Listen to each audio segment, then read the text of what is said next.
Perto está o Senhor dos que têm o coração quebrantado e salva os de espírito oprimido. Muitas são as aflições do justo, mas o Senhor de todas os livra. Salmo capítulo 34, verso 18 e o verso 19. Olá, meu amigo, muito bom dia. Seja muito bem-vindo a mais uma manhã. Estamos iniciando esse dia aqui na companhia do Senhor, como nós estamos desafiados a cada dia nos levantarmos e estudarmos um capítulo da Bíblia. E queremos nessa manhã aqui com o nosso coração agradecido a Deus por todas as bênçãos, inclusive pela noite que Ele nos concedeu e a oportunidade de podermos ver o brilho do sol mais um dia. O salmista Davi já consola o nosso coração falando: perto está o Senhor dos que têm o coração quebrantado. Coração quebrantado é aquele que se volta para Deus com palavras de gratidão, com palavras de louvor, com alegria e expressões de satisfação no seu coração, e é o que nós estamos fazendo. E ele continua dizendo que ele salva o de espírito oprimido, e é a nossa postura nessa manhã. E ele continua falando: muitas são as aflições dos justos. Veja que os justos podem passar por aflições, mas ele conclui falando: mas o Senhor de todos os livra. E nós temos essa certeza, essa garantia, que Ele vai nos livrar de todas as aflições, de todos os sofrimentos, de todas as lutas que nós poderemos enfrentar no decorrer do dia de hoje ou no decorrer da nossa vida. Nós estamos iniciando hoje o estudo das cartas do apóstolo Paulo ao pastor Timóteo. É a segunda carta do pastor Paulo ao pastor Timóteo. E nessa manhã quero convidar você a pegar a sua Bíblia, o livro 2 Timóteo, capítulo 1, o verso 12. E por isso estou sofrendo essas coisas, todavia não me envergonho, porque sei em que tenho crido, e estou certo de que Ele é poderoso para guardar o meu depósito até aquele dia. O apóstolo Paulo pensava e imaginava que estaria vivendo seus últimos momentos de vida. Ele escreveu essa carta quando estava preso em Roma. Nero tinha intensificado as perseguições aos cristãos, mas o apóstolo Paulo sabia perfeitamente que o seu legado ainda continuaria falando, pregando a respeito da volta de Jesus Cristo. Nero poderia silenciar a sua voz, mas não teria como silenciar todas as vozes que um dia o apóstolo Paulo conseguiu levar aos pés de Jesus. E Timóteo era esse filho na fé, um filho amado, um filho que ele acreditava que poderia continuar anunciando, pregando, levando ao mundo as boas novas de salvação. Mesmo que Nero pudesse silenciar a sua voz, o seu depósito um dia estaria guardado e ele receberia das mãos do nosso Salvador Jesus. Paulo expressava sua confiança no que Jesus Cristo um dia falou quando esteve aqui nessa terra para todos nós. E é o que nós temos que nessa manhã nos apegarmos também. Veja as palavras lindas do apóstolo Paulo ao jovem Timóteo. Eu sei em quem tenho crido, e estou certo que Ele é poderoso para guardar o meu depósito até aquele dia. Paulo falava: bom, eu tenho certeza quem é o meu Salvador. Eu tenho plena convicção de quem é a pessoa do meu Salvador Jesus Cristo. E sei que mesmo que eu feche os meus olhos para essa vida, eu consequentemente um dia estarei de pé mais uma vez para contemplar o meu Redentor e as pessoas que amo para viver ao lado de Cristo eternamente. Uma pessoa, quando sabe que está vivendo os seus últimos momentos, ou pelo menos acredita que esteja vivendo os seus últimos momentos, ela geralmente fala as últimas palavras que entende que são as mais importantes. Aquela que vai tocar o coração daqueles que irão receber as suas palavras, que irão ouvir os seus conselhos. E Paulo, aqui na sua segunda carta, no capítulo 1, ele está falando com o seu coração. Veja, capítulo 1, verso 2. Ao amado filho Timóteo, graça, misericórdia e paz da parte de Deus Pai e de Cristo Jesus, nosso Senhor.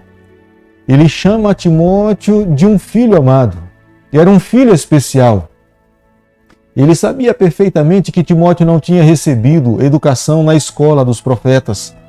mas ele sabia que uma família amada, a sua mãe Eunice, a sua avó Lloyd, foram pessoas que com muito amor, com muita cautela, com muita oração, prepararam Timóteo para viver uma vida ao lado do Senhor.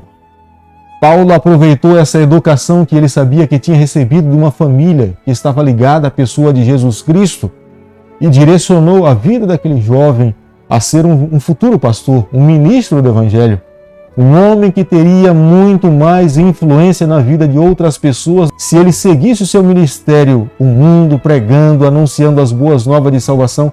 Quantas pessoas teriam a oportunidade de conhecerem a Jesus Cristo? Paulo, na sua segunda carta agora, ele fortalece a fé daquele jovem que ele sabia que teria uma grande influência na vida religiosa.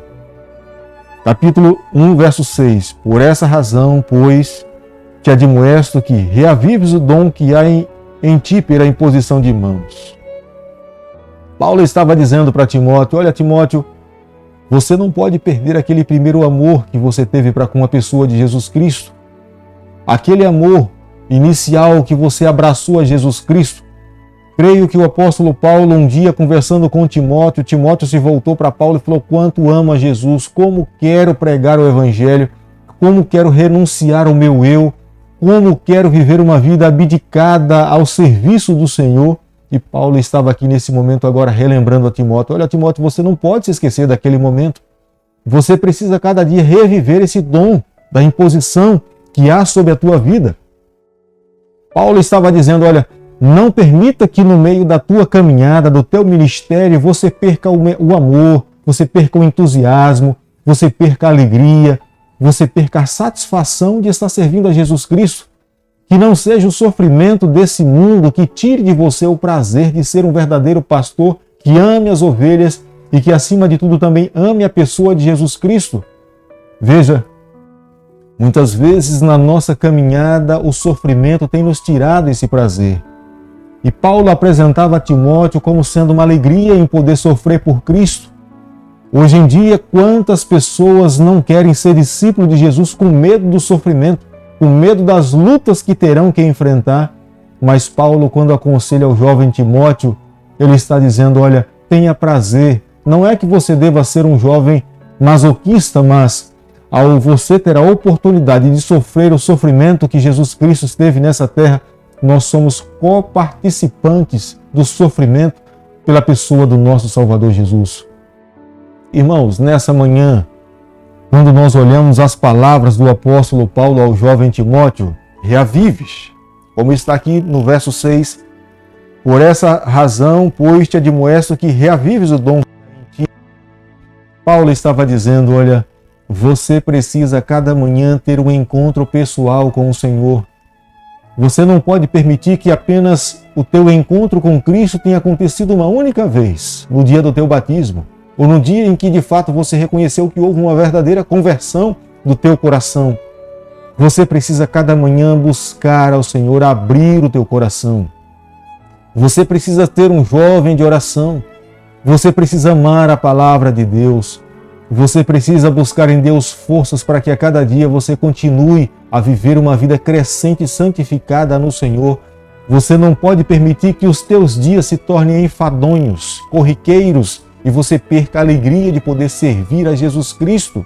O apóstolo Paulo expressa a alegria de poder ter amigos sinceros, pessoas que ele poderia contar nos momentos difíceis. Embora ele soubesse que estava vivendo na prisão, mas ele sabia que existiam pessoas que fora dali tinham um amor muito especial para com a pessoa dele. Ele trazia à memória as lembranças dos bons momentos vividos. No capítulo 1, verso 5, pela recordação que guardo de tua fé sem fingimento, a mesma que primeiramente habitua em tua avó Lloyd e em tua mãe Eunice, e estou certo de que também em ti ele trazia boas recordações de momentos muito bem vividos. Creio que aqueles momentos onde eles poderiam compartilhar das experiências da sua fé, da sua conversão, dos milagres que Deus realizou na vida.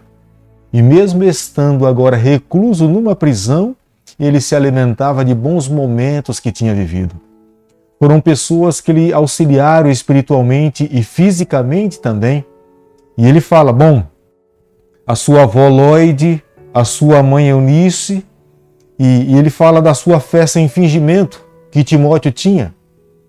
Creio que, estando ali vivendo aqueles momentos que não eram fáceis, e todos nós, como cristãos, precisamos entender que nós, nesse mundo, teremos aflições, passaremos por momentos difíceis, mas nós não podemos nos esquecer que teremos a companhia do nosso Deus ao nosso lado. Todo aquele que abraça o cristianismo, em algum momento da vida ele poderá correr o risco de passar pelo vale da sombra da morte, mas nós não podemos perder a certeza que Jesus Cristo, ele estará ao nosso lado para nos dar a garantia da vitória. Alguns amigos do apóstolo Paulo se envergonharam de visitá-lo porque ele estava preso, como menciona no verso 15.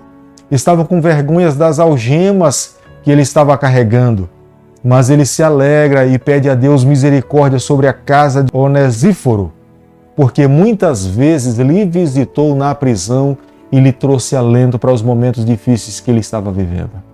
Creio, irmãos, nessa manhã, e cada um de nós que também servimos ao Senhor, nós precisamos ser um alento na vida de outras pessoas. Nós podemos ser esse bálsamo nos dias em que nós estamos vivendo. Se nós, de fato, buscarmos a Cristo com todo o nosso coração, tenha certeza que a nossa vida será um bálsamo para aqueles que estão passando por dificuldades. E eu quero pedir a Deus nessa manhã que nos tome nas suas mãos, que guie a nossa vida, que fortaleça a nossa caminhada e nos conceda a oportunidade de um dia podermos nos encontrar com o nosso Salvador Jesus, crendo nas palavras do apóstolo Paulo ao jovem Timóteo, como está no verso 12. Porque eu sei que tenho crido, e certo que Ele é poderoso para guardar o meu depósito até aquele dia. Se esse também é o teu desejo nessa manhã, eu quero pedir a Deus a bênção do Senhor sobre a nossa vida e nos leve a cada instante vivermos essas verdades em nome de Jesus. Bondoso Deus e Pai, nos colocamos em Tuas mãos nessa manhã, clamando em Teu nome, pedindo para que o Teu Santo Espírito faça a parte integrante da nossa vida. Nos permita viver o Teu sonho nessa terra, que possamos ser verdadeiramente as Tuas testemunhas. É o nosso pedido, é a nossa oração e nós fazemos em nome de Jesus. Que o Senhor te abençoe e te guarde, que Ele faça resplandecer o seu rosto sobre você, que Ele tenha misericórdia de você e sobre nós Ele levante a sua face. É o meu pedido e a minha oração em nome de Jesus. Amém.